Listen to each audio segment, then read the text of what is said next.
Abel, there's a lot of talk this week with him being on Max Kellerman's show saying that if Floyd says it's easy work, to show him it's easy work. Now, is that fight realistic at all, or are you kind of just knowing it's more just talk and propaganda at this point?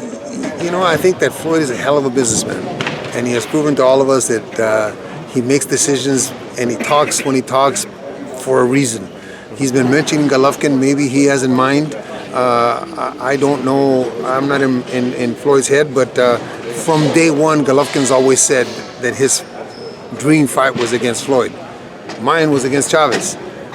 If Floyd decides that he wants that's that challenge that you're talking about, okay? He wants the challenge, he wants to move up and challenge a 160-pounder.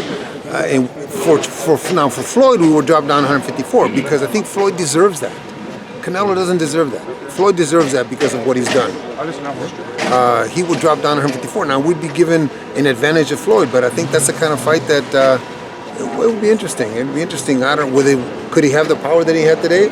Maybe not. So as a trainer, when you think about that fight, Abel, how do you envision it playing out? And what happens at the end?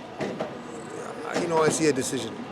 I see a decision just because Floyd is such a master at what he does.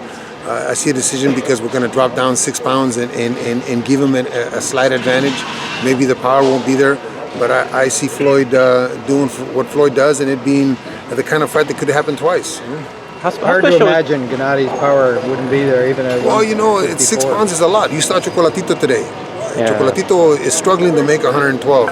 And the snap, he was pushing his punches, the aggression wasn't there. Weight does a lot to these guys. Mm-hmm. How special is Gennady, Abel? I mean, from what you work with a lot of fighters, how special is he and how special is he going to be remembered after it's all said and done? I went to high school with a guy named Robert Morales, who you guys all know. Mm-hmm. And 9 months after Gennady walked into my gym, I said, right now, he's the best fighter I've ever worked with. I got one in the Hall of Fame. Terry Norris is in the Hall of Fame. This guy is twice the fighter Terry was ever at 9 months. Today we saw a little more unveiling of some of the things that he does in the gym. He wanted to attack today. He wanted to go after this guy.